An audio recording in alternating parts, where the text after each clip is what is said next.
നമസ്കാരം. City channel എല്ലാ പ്രിയപ്പെട്ട പ്രേക്ഷകർക്കും സ്നേഹത്തിൻ്റെയും സാഹോദര്യത്തിൻ്റെയും നന്മയുടെയും നിറങ്ങളുടെയും പൂക്കളുടെയും ഓണക്കോടിയുടെയും ഓണസദ്യയുടെ ഒക്കെ നിറഞ്ഞ ഒരു ഓണം ആശംസിക്കുകയാണ്. അപ്പോൾ ഇന്നിപ്പോൾ ഞാൻ വന്നിരിക്കുന്നത് മറ്റൊരു അതിഥിയായിട്ടാണ്. ഈ അതിഥിയെക്കുറിച്ച് പറയുകയാണെങ്കിൽ ഒരുപാട് കാര്യം പറയാനുണ്ട്. നമ്മൾ ഓണത്തെക്കുറിച്ച് നമുക്ക് ഓരോ ആൾക്കാരുടെയും കാഴ്ചപ്പാട് പല രീതിയിലാണ്. പഴയ ആൾക്കാരെ പോലെ ഓണത്തെക്കുറിച്ചുള്ള അറിവുകൾ പുതിയ തലമുറക്കുണ്ടോ എന്ന് ചോദിച്ചാൽ ഇല്ല എന്നും പറയാം. എന്നാൽ അറിവുകൾ ഉള്ളവരുണ്ട്. കാരണം ഇപ്പോൾ നമുക്ക് യൂട്യൂബിലൊക്കെ നോക്കിക്കഴിഞ്ഞാൽ എന്താണ് ഓണം, ഓണത്തിൻ്റെ കാര്യങ്ങൾ എന്തൊക്കെയാണ് നമുക്ക് യൂട്യൂബിലൊക്കെ നോക്കിയാൽ മനസ്സിലാവും. പക്ഷേ പണ്ട് കാലങ്ങളിൽ പാടങ്ങളിൽ പോയി പൂപ്പറിച്ചതും ഒരുമിച്ച് കൂട്ടിരുന്ന് പൂക്കളങ്ങൾ ഒരുക്കിയതൊക്കെ നമുക്ക് എത്ര ആൾക്കാരുടെ അനുഭവത്തിലുണ്ടാവാം. അങ്ങനെ പുതിയ തലമുറക്ക് ഓണത്തിൻ്റെ ഒരുപാട് അറിവുകൾ സമ്മാനിക്കുന്ന ഒരു ഓണ പരിപാടി കൂടിയാണ് ഇപ്പം ഞാൻ വന്നിരിക്കുന്നത്. പരിപാടിയുടെ പേര് മാഷോണം മാസോണം എന്നാണ് പരിപാടിയുടെ പേര്. മാഷോണം മാസോണം. ഈ പേര് കേൾക്കുമ്പോൾ തന്നെ മനസ്സിലാവും ഇതൊരു അധ്യാപകനാണ്, ഒരു മാഷാണ് നമ്മുടെ അതിഥി എന്നുള്ളത്, അല്ലേ? അതെ, അതായത് ഹിന്ദി അധ്യാപകനാണ് ഈ വ്യക്തി. മാത്രമല്ല ബാലസംഘം എന്ന് പറയുന്ന കുട്ടികളുടെ പ്രസ്ഥാനത്തിലൂടെ രാഷ്ട്രീയ മേഖലയിലേക്ക് വന്ന് പിന്നീട് എന്നാ താൻ കേസുകൂട് എന്ന സിനിമയിലൂടെ സിനിമാ മേഖലയിലേക്കും എത്തിപ്പെട്ടിരുന്നു. മലയാള സിനിമയുടെ അച്ഛൻ കഥാപാത്രത്തോടെയും വ്യത്യസ്തമായ കഥാപാത്രങ്ങളെ അവതരിപ്പിച്ച് മലയാള സിനിമയ്ക്ക് എന്താ പറയുക തിരിഞ്ഞു നോക്കേണ്ട ആവശ്യമില്ല എന്നുള്ള അത്തരത്തിലോട്ട് പ്രഗത്ഭരായിട്ടുള്ള നടന്മാരുടെയും സംവിധായകന്മാരുടെ കൂടെ അഭിനയിച്ചിട്ടുള്ള പ്രിയപ്പെട്ട സിനിമാ നടൻ കൂടിയാണ്, രാഷ്ട്രീയ പ്രവർത്തകൻ കൂടിയായ, അധ്യാപകൻ കൂടിയായ PP കുഞ്ഞികൃഷ്ണൻ മാസ്റ്ററാണ് നമ്മുടെ ഇന്നത്തെ അതിഥി. മാഷായതുകൊണ്ടാണ് നമ്മുടെ ഈ പരിപാടിയുടെ പേര് മാഷോണം മാസോണം. മാഷെ വേദിയിലേക്ക്, മാഷെ ഈ ഒരു പരിപാടിയിലേക്ക് നമുക്ക് സ്നേഹപൂർവ്വം സ്വാഗതം ചെയ്യാം.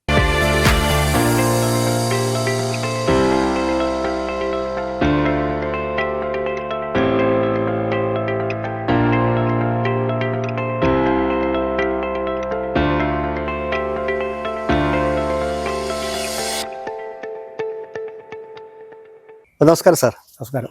അപ്പം അഡ്വാൻസ് ആയിട്ട് ഓണാശംസ നേരെയാണ്. ഹാപ്പി ഓണം. ഹാപ്പി ഓണം. നമ്മുടെ തടിയൻ കുവൽ അതാണ് ഈ സ്ഥലത്തിന്റെ പേര്. അതായത് നമ്മുടെ ശരിക്കും ഏത് പഞ്ചായത്ത് വരും ഇത്? പടന്ന പഞ്ചായത്ത്. എത്ര വാർഡാ മാഷെ? ഇത് 9ാം വാർഡ്. 9ാം വാർഡ്. മാഷ് ഏത് പഞ്ചായത്തിന്റെ മെമ്പറായിരുന്നു? പടന്ന പഞ്ചായത്ത്. ഏത് വർഷമായിരുന്നു അത്? അത് കഴിഞ്ഞ ടേമും അതിന് മുമ്പത്തെ ടേമും. അതായത് മാഷ് ഈ കലാമേഖലയിലേക്ക് വരുന്നത് വളരെ യാദൃശ്ചികമാണ്. നമ്മുടെ ജീവിതത്തിൽ സംഭവിക്കുന്നതൊക്കെ യാദൃശ്ചികമായിരിക്കും. മുൻകൂട്ടി പ്ലാൻ ചെയ്തൊന്നും പലപ്പോഴും നടക്കാറില്ല. അത് പല കാര്യത്തിലും. പക്ഷെ നമ്മൾ ചില കാര്യങ്ങൾ മുൻകൂട്ടി പ്ലാൻ ചെയ്തതേ നടക്കത്തുള്ളൂ. അപ്പൊ ഈ സിനിമയിലൊക്കെ വരുന്നതിന് മുൻപ് ആദ്യം ബാലസംഘം എന്ന് പറയുന്ന നമ്മുടെ കലാമേഖലയുടെ കുട്ടികളുടെ ഒരു സംഘടന, പിന്നീട് ശാസ്ത്ര സാഹിത്യ പരിഷത്തിന്റെ സംഭവം, അങ്ങനെയാണ് മാറി മാറി മാറി നമ്മുടെ ഒരു പഞ്ചായത്തിന്റെ ഭരണ സമിതിയിലെ അംഗമായിട്ട് വന്നിരിക്കുന്നത്. ഇപ്പം മലയാള സിനിമയിലേക്കും വന്നു. ഒറ്റ കാര്യം ഫസ്റ്റ് ഞാൻ മാഷ കാണുമ്പോൾ തന്നെ നേരിട്ട് ചോദിക്കണം എന്ന് വിചാരിച്ച ചോദ്യമാണ്. മാഷ എന്നാ താൻ കേസുകൂടെ സിനിമയിലെ ആ ഒരു ജഡ്ജുണ്ട്. സാധാരണ നമ്മൾ ജഡ്ജി എന്ന് പറയുമ്പം വിധി പ്രഖ്യാപിക്കാൻ വേണ്ടി വരികയാണ്.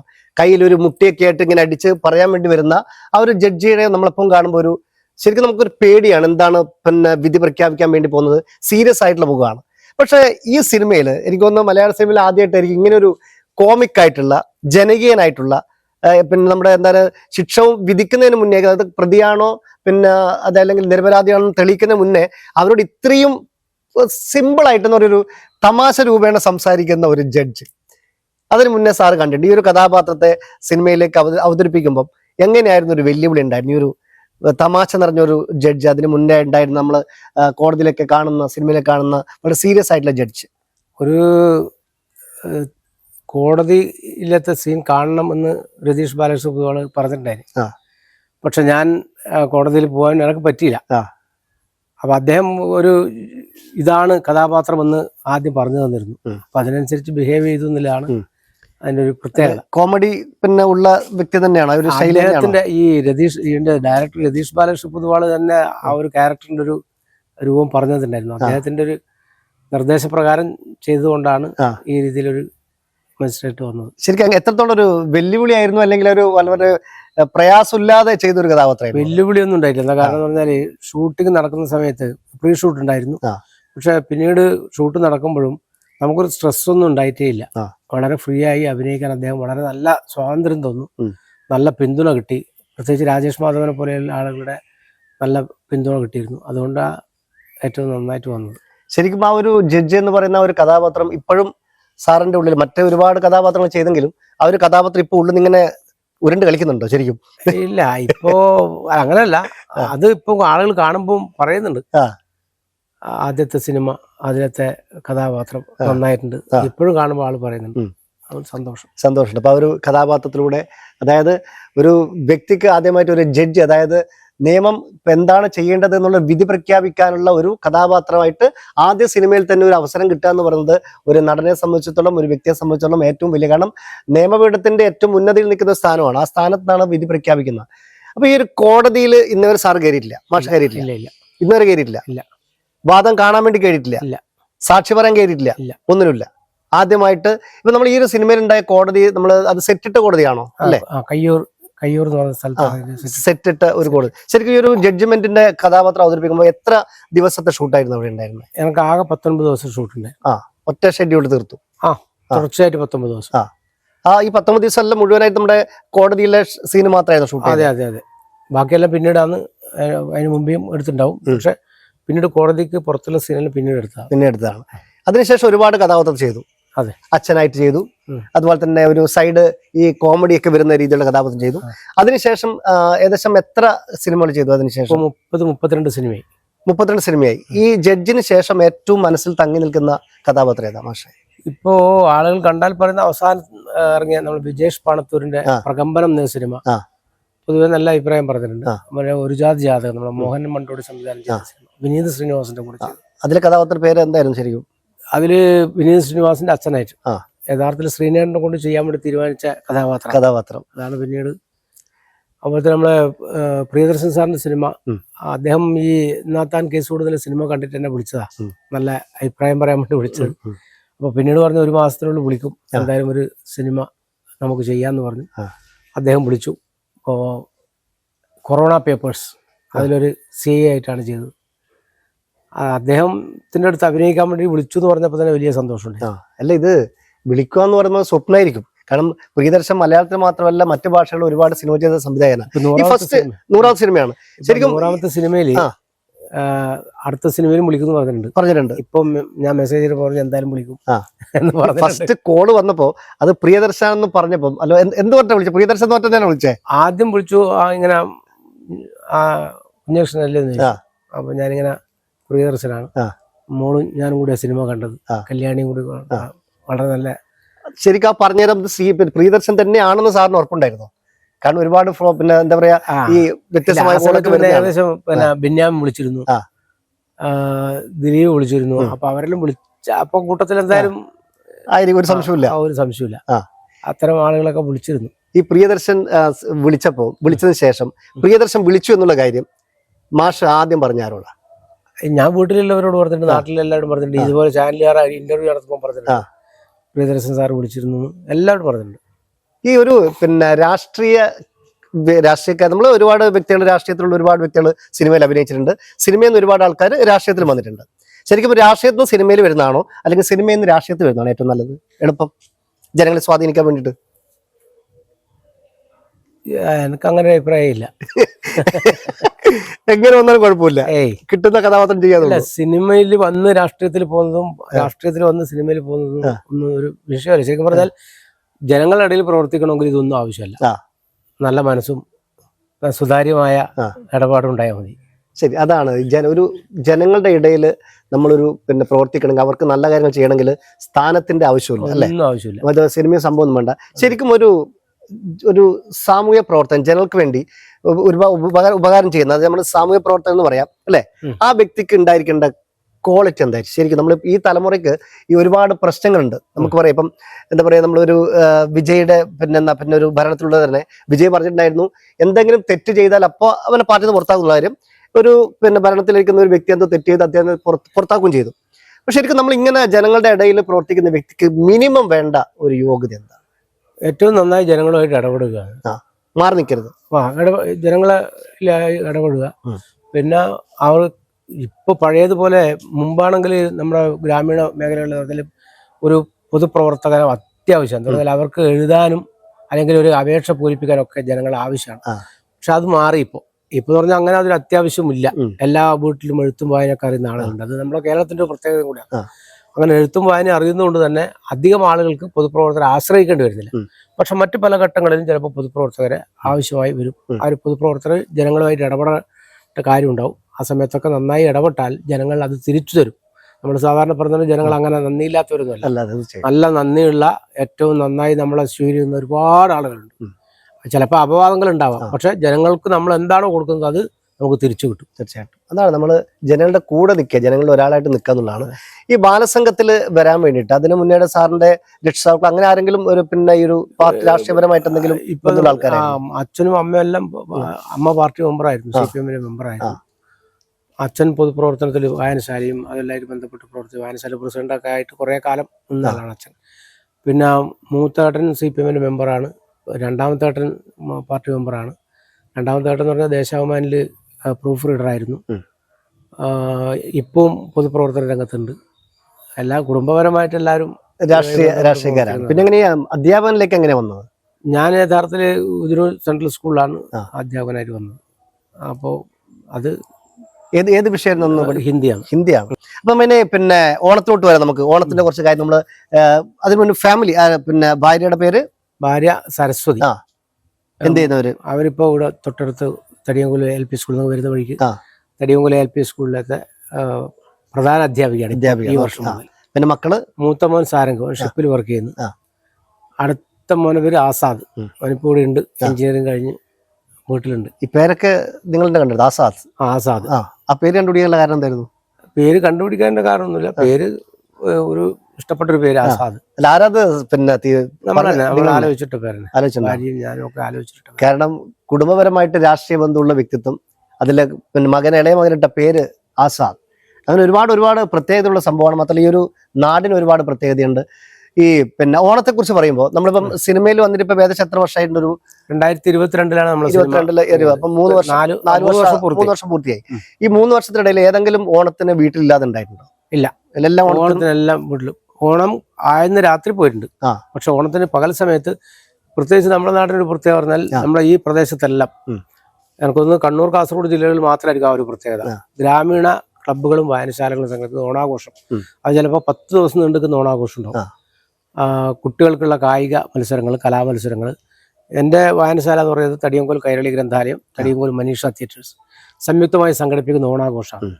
അത് തിരുവോണായ ദിവസം രാവിലെ പൂക്കള മത്സരം, ഓണപ്പൂ. അത് വീടുകളിലാണ് പൂക്കൾ ഇടുക. മാവേലിയൊക്കെ ഉണ്ടോ ഓണത്തിന്? ചില വർഷങ്ങളിൽ മാവേലി ഉണ്ടാവും, ഇത്തവണ ഇല്ല. ചില വർഷങ്ങൾ മാവേലിനും കൂടി തന്നെ ഓണ പൂക്കളം നോക്കാം. മാവേലിക്ക് അല്ല, അങ്ങനല്ല. അത് ഒന്ന് ഈ കാലാവസ്ഥ പ്രശ്നം തന്നെയാണ്. വീടുകളിൽ പോയി ഓണപ്പൂക്കളം ഇട്ടത് മത്സരമാണ്. അപ്പോൾ 10-15 പേര് മത്സരിക്കും. അതിൽ ഏറ്റവും മികച്ച ഓണപ്പൂക്കളത്തിന് സമ്മാനം കൊടുക്കും. പിന്നീട് ലളിതഗാനം, ശാസ്ത്രീയ സംഗീതം. ഉച്ചയ്ക്ക് ശേഷം ഉച്ചക്ക് ഇത് കുട്ടികളുടെ മത്സരങ്ങൾ, ക്വിസ് മത്സരം ഉണ്ടാവും, പ്രസംഗം ഉണ്ടാവും. ഉച്ചയ്ക്ക് ശേഷം മറ്റു കായിക മത്സരങ്ങൾ, 100 മീറ്റർ ഓട്ടം, 200 മീറ്റർ ഓട്ടം, ബിസ്ക്കറ്റ് ഈറ്റിംഗ്, ചാക്ക് റേസ്, തവള ചാട്ടം, കമ്പവലി, തെങ്ങിൽ കയറ്റം, ബിസ്ക്കറ്റ് ഈറ്റിംഗ് പറഞ്ഞ പോലെ, പിന്നെ ബലൂൺ ഫൈറ്റിംഗ്, അതുപോലെയുള്ള വ്യത്യസ്തമായ പരിപാടി. രാത്രിയിൽ മറ്റു കലാപരിപാടികൾ, കുട്ടികളുടെ ഡാൻസ് ഉണ്ടാവും, സ്കിറ്റ് ഉണ്ടാവും, നാടകം ഉണ്ടാവും, നാടൻ പാട്ടുണ്ടാവും. ഒരു 12:30 1 മണി വരെ എല്ലാം രാത്രി നീണ്ടു നിൽക്കുന്ന പരിപാടി ഉണ്ടാവും. പിന്നെ ഈ ബാലസംഘത്തിന്റെ സംഭവത്തിലുള്ള ഒരു മാഷെ മനസ്സിൽ എപ്പോഴും ഒരുപാട്, അതായത് നമ്മുടെ എന്താ പറയാ ഓണത്തിന്റെയും മറ്റു നാട്ടിലെ കലകളൊക്കെ ആയിട്ട് ബന്ധപ്പെട്ട് ഒരുപാട് പാട്ടുകൾ മാഷ മനസ്സിൽ എപ്പോഴും ഉണ്ടാവും, നിറഞ്ഞു നിൽക്കുന്നുണ്ടാവും. ഈ ഓണത്തെ കുറിച്ച് പറയുമ്പോൾ ഏത് പാട്ടായിരിക്കും മനസ്സിൽ വരിക? ഉത്രാടപ്പൂ നിലാവേവാ മുറ്റത്തെ പൂക്കളത്തിൽ വാടിയ പൂവനിയിൽ ഇത്തിരി പാൽ ചുരത്താൻ വാ വാ, തിരുവോണത്തിൻ കോടിയുടുക്കാൻ ഒരുങ്ങുന്നു തെരുവിൻ മക്കൾ, അവർക്കില്ല പൂമുറ്റങ്ങൾ പൂനിരത്തുവാൻ, വയറിന്റെ രാഗം കേട്ട് മയങ്ങുന്ന വാമനന്മാർ, അവർക്കോണക്കോടിയായി നീ വാ വാ. ഇപ്പോഴത്തെ ഇതിപ്പോ എനിക്ക് തോന്നുന്നു ഇതിന്റെ രചയിതാവാരാണെന്ന് എനിക്ക് കൃത്യമായിട്ട് ഓർമ്മയില്ല, പിന്നെ സംഗീത സമയം ഓർമ്മയില്ല, എന്നാൽ പാടിയ ദാസായിട്ടാണ് മനസ്സിലായത് അല്ലേ? അപ്പം പണ്ട് കാലങ്ങളിൽ ഈ പാട്ടൊക്കെ ഇറങ്ങിയിട്ട് ഒരുപാട് വർഷമായിട്ടുണ്ടാവും. ഒരുപാട് വർഷം. ഈ പുതിയ പ്രായത്തിൽ കേട്ട പാട്ടാണ്. ഈ പുതിയ കാലത്തുള്ള ഏതൊക്കെ ഓണപ്പാട്ട് മാഷ്ക്ക് ഓർമ്മയുണ്ട്? പുതിയ കാലത്തിൽ മുമ്പ് ഓണപ്പാട്ടിന്റെ പ്രത്യേകത പറഞ്ഞാൽ ഓണപ്പാട്ടുകൾ എന്ന് പറഞ്ഞൊരു കേസറ്റ് ഇറങ്ങുന്നുണ്ട്. നമ്മളെ ഓല കറങ്ങുന്ന ആ ഓണപ്പാട്ടുകൾ എന്ന് പറയുന്ന കേസറ്റ് ഇപ്പൊ അതില്ല. ഓണപ്പാട്ട് വളരെ കുറവ്. പക്ഷെ ചില ആളുകളൊക്കെ പാടി അങ്ങനെ മനസ്സിൽ തങ്ങുന്ന ഒരു പാട്ട് അങ്ങനെ ഓണപ്പാട്ട് അന്ന് നമുക്ക് പറഞ്ഞാൽ ഏറ്റവും പ്രധാനമായിട്ട് പറഞ്ഞാൽ മിമിക്സ് നമ്മളൊക്കെ ആസ്വദിക്കുന്നത് ആ സമയത്ത് ഈ കാസറ്റിൽ വരുന്ന മിമിക്സ് അല്ലേ, കോമഡികള്, പിന്നെ വി ഡി രാജപ്പന്റെ കഥാപ്രസംഗം, ഇതൊക്കെ നമ്മുടെ മനസ്സിലുള്ള ഒരു പഴയ കാലത്ത് ഓണത്തിന് ഉണ്ടാവുന്ന ഒരു പരിപാടി. ഈ നമ്മളെ ഓണത്തിൽ ഇപ്പൊ പണ്ട് കാലങ്ങളില് ഇവിടൊക്കെ അങ്ങനെ കറഞ്ഞൂടെ, നമുക്ക് ഈ തുമ്പപ്പൂ കുമ്പിൾ കുത്തിയിട്ട് തുമ്പപ്പൂ പറിക്കുന്ന ഒരുപാട് ഈ ഓണത്തിന്റെ അടുത്തുള്ള ദിവസങ്ങൾക്ക് കൂട്ടമായി പോയിട്ട് ഇരുന്നിട്ട് പറിക്കുന്ന. നമ്മുടെ നാട്ടിലൊരു പ്രത്യേകം പറഞ്ഞാൽ ചിങ്ങമാസം മുഴുവനും എല്ലാ വീടിന്റെ മുറ്റത്തും പൂക്കളിടും. ആ പൂക്കളം ഇടാൻ വേണ്ടിയിട്ട് നമ്മള് നേരത്തെ പറഞ്ഞില്ലേ കോട്ടാള എന്നാ പറയാം. കുമ്പിളല്ല, ഈ പ്ലാവിന്റെ ഇല കൊണ്ട് കോട്ടാള കൂട്ടും. കോട്ടാള അതാണ് നിങ്ങൾ പറയുന്ന കുമ്പിൾ എന്ന് പറയുന്നത്. ആ കോട്ടാള കൂട്ടെന്ന് പറഞ്ഞാൽ പ്ലാവിന്റെ ഇല കൊണ്ട് ഇറുക്കിൽ വെച്ചിട്ട് കോട്ടാളി ഉണ്ടാക്കും. ആ കോട്ടാളി ഉണ്ടാക്കുന്ന പറഞ്ഞാൽ തൂക്കി പിടിക്കാനുള്ള സൗകര്യം കൂടി ഉണ്ടാവും. അതായത് ഈ കോട്ടാളക്ക് മേലെ ഇങ്ങനെ തൂക്കി പിടിക്കാനുള്ള സൗകര്യം ഉണ്ടാവും. തൂക്കി പിടിച്ചിട്ട് പോവാം. അങ്ങനെയുള്ള നല്ല സൗകര്യമുള്ള സഞ്ചിയിൽ ഉണ്ടാക്കുക. അത് ഇതിനെ കൊണ്ട് തന്നെ ഉണ്ടാക്കുക. ഓല കൊണ്ട് തന്നെ അല്ല, ഇതിനെ കൊണ്ട് പ്ലാവിന്റെ ഇല കൊണ്ട് തന്നെ പിടിക്കാനുള്ള സൗകര്യം കൂടി ഉണ്ടാക്കും. അതിങ്ങനെ കറങ്ങി വട്ടത്തിലാക്കി അത് പിടിച്ചിട്ട് പൂ പറിക്കാൻ പോകും. അത് തുമ്പപ്പൂ മാത്രമല്ല, കാക്കപ്പൂ എന്ന് പറയുന്നതിൽ നമ്മൾ വയലിലുണ്ടാവുന്ന പൂവാണ്. ഈ കാക്കപ്പൂ ശേഖരിക്കാൻ വെള്ളത്തിലിറങ്ങി മുട്ടോളം വെള്ളത്തിലൊക്കെ ഇറങ്ങിയിട്ട് വേണം ഈ കാക്കപ്പൂ ശേഖരിക്കാൻ. കൃഷ്ണപ്പൂ എന്നും പറയും. മാടായിക്കാവിലൊക്കെ ഇഷ്ടമല്ലേ, മാടായിപ്പാറ ഇഷ്ടം പോലെ ഉണ്ട്. അപ്പൊ ഈ പൂക്കൾ ശേഖരിക്കാം. ഈ കൊണ്ടപ്പൂ എന്ന് പറഞ്ഞാൽ അറിയോ? കൊണ്ടപ്പൂ കൊന്നപ്പൂ അല്ല, കൊണ്ടപ്പൂ എന്ന് പറഞ്ഞാൽ മഞ്ഞ കോളാമ്പിയാണ്. കോളാമ്പിപ്പൂ. കൊണ്ടപ്പൂ, കോളാമ്പിപ്പൂ. ഈ കോളാമ്പിപ്പൂ. അതുപോലെ പൂവൊന്നും കിട്ടുന്നില്ലെങ്കിൽ അട്ടക്കുറുപ്പാണ് പകരം. അട്ടക്കുറുപ്പ് എന്ന് പറയുന്നത് അത് പറഞ്ഞാൽ ഈ വയലിൽ അട്ടക്കുറുപ്പ് എന്ന് പറയുന്ന സാധനമുണ്ട്. അത് കുറച്ച് കളയേണ്ടതാണ്. അതിന് പൂവുണ്ടാവും, പച്ച കളറിലെ പൂവുണ്ടാവും. നമ്മളെ എന്തോ അട്ടക്കുറുപ്പാണ്. പൂച്ചപാല് പോലെ അത് എങ്ങനെ വലിച്ചാൽ കിട്ടും. അത് ശേഖരിച്ചു കൊണ്ടുവരും. അതുപോലെയുള്ള ഒരുപാട് പൂക്കളുണ്ട് നമ്മുടെ നാട്ടിൽ. ഇപ്പൊ ആ നാടൻ പൂക്കളൊക്കെ കുറഞ്ഞു പോയി. തുമ്പപ്പൂ ഇഷ്ടം പോലെ ഉണ്ടായിരുന്നു. തുമ്പപ്പൂ പോലെ തന്നെ നല്ല മഞ്ഞ നിറത്തിലുള്ള നല്ല പൂക്കളെല്ലാം ഇഷ്ടം പോലെ നമ്മുടെ നാട്ടിലുണ്ട്. ഇപ്പം ശരിക്കും ഇപ്പം ഈ ചിങ്ങമാസത്തില് ഇപ്പൊ അടുത്ത വയലിലെ കുട്ടികളൊക്കെ നമുക്ക് കാണാൻ പറ്റുമോ? വയലിൽ കുട്ടികൾ പൂക്കൾ ശേഖരിക്കാൻ വേണ്ടി പോകുന്നത് വളരെ കുറവാണതേ. ഇല്ല, മുമ്പ് പറഞ്ഞാൽ എല്ലാവരും കൂട്ടായിട്ട് പോകും.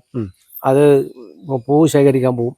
പൂ മാത്രമല്ല, എനിക്ക് തോന്നുന്നത് നമ്മുടെ നാട്ടിലൊരു പ്രത്യേകത പറഞ്ഞാൽ ഈ നിറ എന്ന് പറഞ്ഞൊരു പരിപാടിയുണ്ട്. ഈ ഓണം ഈ മാസത്തിൽ തന്നെ ഇപ്പൊ വരാൻ വേണ്ടി കർക്കിടകം അല്ലെങ്കിൽ ചിങ്ങമാസം നിറയുണ്ട്. നിറ എന്ന് പറയുന്നത് ഇല്ലം നിറ വല്ലം നിറ എന്ന് പറഞ്ഞ് പാട്ട് പാടിക്കൊണ്ടുപോരാ. നിറയോ നിറ എന്ന് പറഞ്ഞിട്ട് പോവാ. ഇത് വട്ടപ്പലം ഇലയാണത്. പുലുവള്ളി, സൂത്രവള്ളി, ഇതുപോലുള്ള കുറേ സാധനങ്ങളുണ്ട്. ഇത് ഒരു ഇലയിൽ കെട്ടിയിട്ട് അതിൽ പാന്തവും വെച്ച് കെട്ടും. ഇതിന്റെ അതിലാണ് കതിര് വെക്കുക. ആ കതിര് തൊട്ടടുത്ത ഏതെങ്കിലും വലിയ ക്ഷേത്രമുണ്ട്. ആ ക്ഷേത്രത്തിൽ നിന്നാണ് ഈ കതിര് ചില ആൾ കൊണ്ടുവരിക. നമ്മളൊക്കെ വെള്ളത്തിൽ ആദ്യം മുങ്ങി കുളിച്ചിട്ട് വേണം കതിരെടുക്കാൻ പോകാൻ. ശുദ്ധിയായിട്ട് വേണം കതിരെടുക്കാൻ. അങ്ങനെയാണ് പഴയ കാലത്ത്. അപ്പൊ കതിരെടുക്കാൻ വേണ്ടി പോയി ഈ കതിര് ആരും കാണാതെ വേണം എടുത്ത് കൊണ്ടുവരാൻ. ചില ആളെ വയലിൽ ഇങ്ങനെ എല്ലാരും പൊറിച്ചു കൊണ്ടുവന്ന പിന്നെ നെൽവയലുണ്ട്. ചുരുക്കി പറഞ്ഞ മോഷണം. അതന്നെ, മോഷണം തന്നെയാണ് മോഷണം. അപ്പൊ ഈ കതിരെടുത്ത് കൊണ്ടുവന്ന് അത് ഇത് വെച്ച് അത് ഈ വീട്ടില് പ്രധാനപ്പെട്ട സ്ഥലത്തൊക്കെ കിണറിന്, അതുപോലത്തെ വീട്ടിന്റെ മുറ്റത്ത്, ആലയില് ഇതെല്ലാം ഇല്ലം നിറ, വല്ലം നിറ, കിണർ നിറ എല്ലാം നിറയാനാണ്. നിറയോ പൊലി എന്നാണ്. അങ്ങനെ ഒരു ആഘോഷങ്ങളുണ്ട്. ഇപ്പൊ ഈ പുതിയ തലമുറക്ക് നിറയൊന്നും അറിയില്ല. ഈ ഇലകൾ അറിയില്ല. പൊലുവള്ളി ഏതാണ്, സൂത്രവള്ളി ഏതാണ്, വട്ടപ്പല ഏതാണ്, ഇതൊന്നും അറിയില്ല. അതില് നമ്മളെ പലതരത്തിലുള്ള ഇലകളൊക്കെ ചെയ്യും. മാവിന്റെ ഇലയും ഉണ്ടാവും. എല്ലാം വെച്ചിട്ടാണ് ഇത് കെട്ടുക. അത് പാന്തം കെട്ടി ഏതെങ്കിലും അമ്പലത്തിൽ വെടിപൊട്ടുന്ന സമയത്താണ് ഇത് കൊണ്ട് കെട്ടുക. അങ്ങനെ എന്തെല്ലാം പരിപാടിയുണ്ട്. പുത്തരി ഉണ്ട്. ഇതെല്ലാം പോയി നമ്മുടെ നാട്ടിൽ നിന്ന്. അല്ല, അതാണ് നമ്മളെ ഈ പഴയകാലത്തെ ചിട്ടകള്. ഇതിന് വേറൊരു പ്രത്യേകത, നിറയും പുത്തരിയൊക്കെ വരുമ്പോൾ പറഞ്ഞാൽ വീടും പരിസരവും, അതായത് കർക്കിടകമൊക്കെ പോയി പൊട്ടി പോ ശ്രീപോതി വാ ശ്രീപോതി വരാൻ, ശ്രീദേവി വരാന്ന്. കർക്കിടക മാസത്തിൽ എന്താ പറഞ്ഞാല് പൊട്ടി ഉണ്ടാവും. പൊട്ടീനെ നീക്കം ചെയ്തിട്ട് ശ്രീപോതി വരാൻ. പൊട്ടി പോന്ന് പറഞ്ഞാൽ ഈ നമ്മളെ കാളി കൂളി പിശാചെല്ലാം അങ്ങനെ പോകാൻ അതെല്ലാം പോകാൻ പറ്റില്ല. പോയി ശ്രീദേവി വരിക എന്നുള്ളതാണ് നാട്ടുകാരുടെ ഒരു വിശ്വാസം.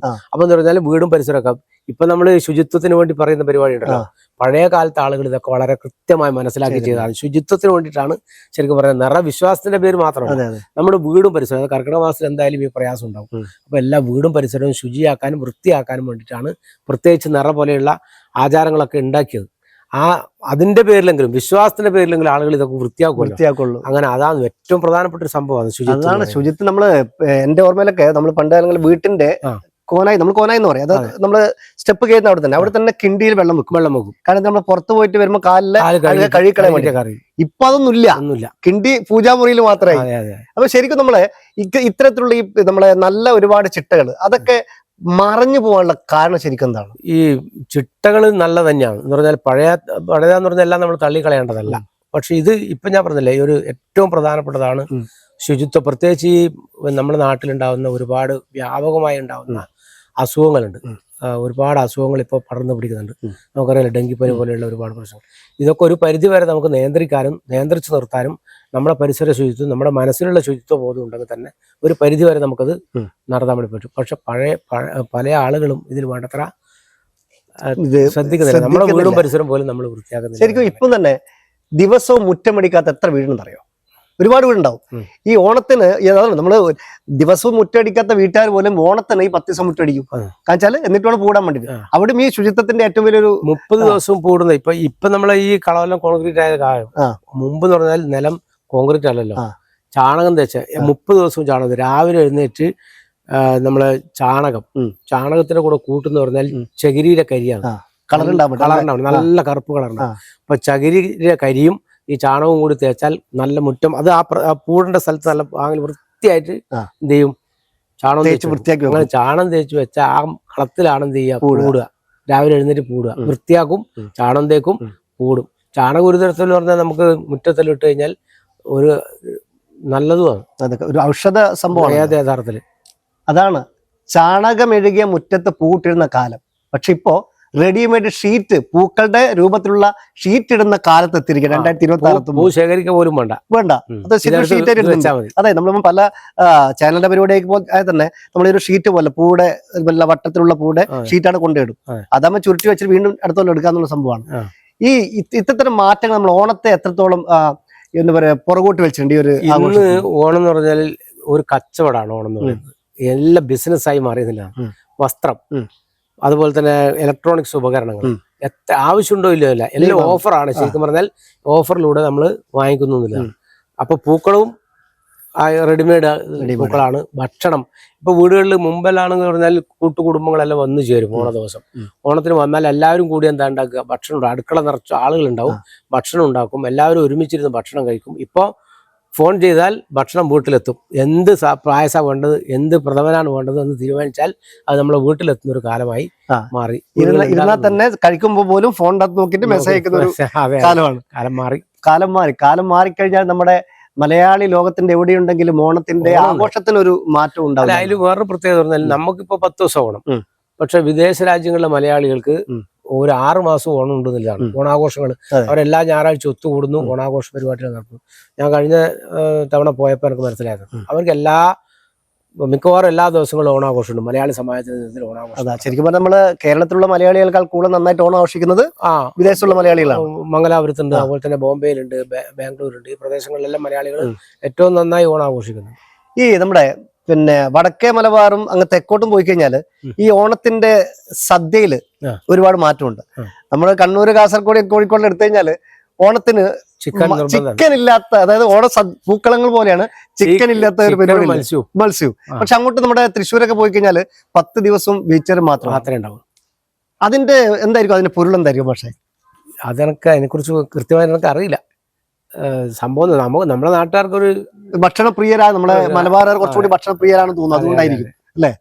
അതാണ് കാരണം സദ്യ ഒന്ന് കുറച്ചുകൂടി കൊഴുപ്പിക്കാൻ വേണ്ടിയിട്ട് അതിനൊരു എരിവും പുളിയൊക്കെ ഉണ്ടാക്കാൻ വേണ്ടിയിട്ട് അങ്ങനെ സംഭവമാണ്. മാഷ്ക്ക് ഓണത്തിന്റെ പുതിയ പ്രൊജക്ട് എന്തൊക്കെയാണ് സിനിമാ മേഖലയിൽ? ഷൂട്ട് നടന്നുകൊണ്ടിരിക്കുന്നത് നമ്മളെ കാലന്റെ തങ്കക്കുടം എന്ന് പറഞ്ഞൊരു സിനിമയുടെ ഷൂട്ട് നടക്കുന്നുണ്ട്. അപ്പോൾ ഈ ഓണത്തിന്റെ തലേന്നാൾ വരെ ഷൂട്ടുണ്ട്.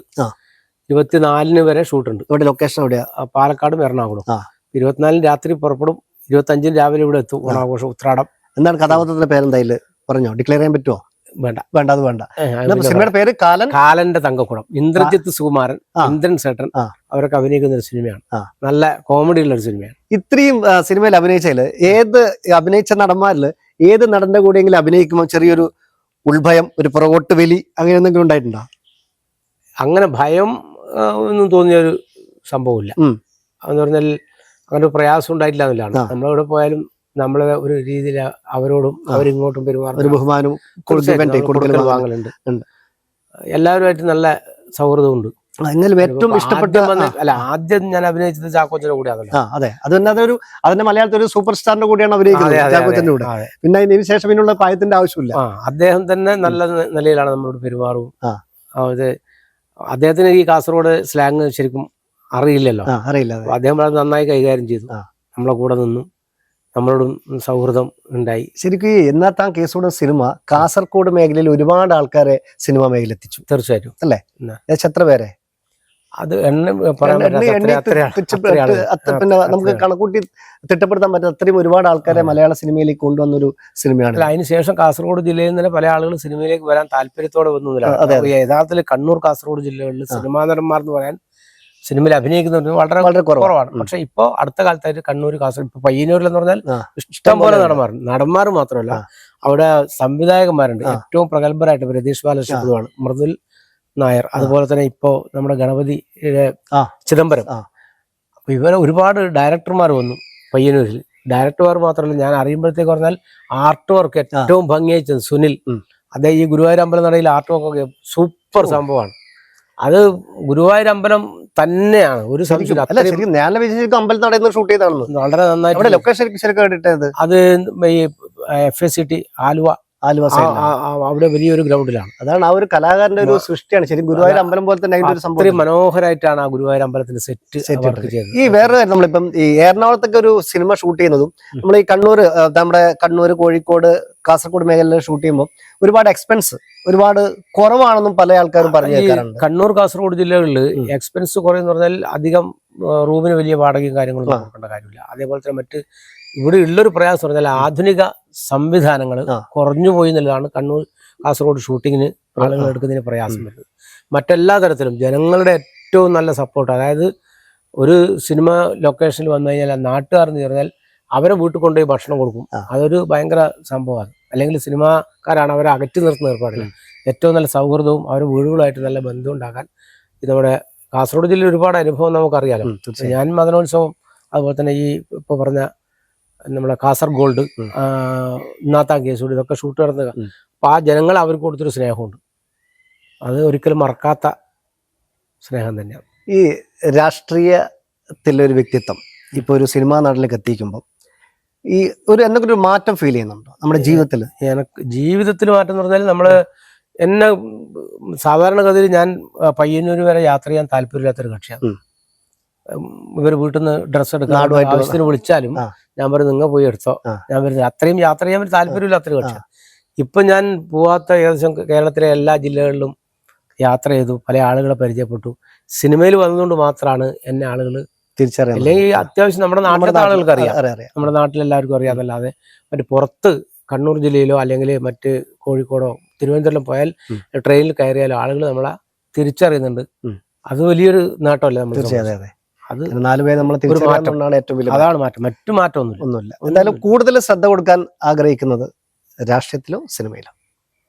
ഈ സിനിമയിൽ വന്നതുകൊണ്ട് തന്നെ വേണ്ടത്ര നമുക്ക് ശ്രദ്ധിക്കാൻ പറ്റുന്നില്ല, മീറ്റിങ്ങുകളിൽ പങ്കെടുക്കാൻ പറ്റുന്നില്ല. അതൊരു പ്രയാസമാണ്. കാരണം രാഷ്ട്രീയത്തിന് അതിൻ്റെതായ അതിപ്പോ നമ്മൾ പ്രവർത്തിക്കുന്ന പാർട്ടിയിലെ ആളുകളായാലും നമ്മൾ പറഞ്ഞിട്ടില്ല പറഞ്ഞാൽ സിനിമ കിട്ടുമ്പോൾ സിനിമക്ക് തീർച്ചയായും സമയം കിട്ടുമ്പോൾ നമുക്ക് അത് നല്ലൊരു ഒരു സപ്പോർട്ട് തരുന്നതാണ് ഏറ്റവും വലിയ സിനിമക്ക് പോകാൻ പറ്റുന്ന അവസരങ്ങൾ. അതെ, സിനിമയിൽ അഭിനയിക്കണം.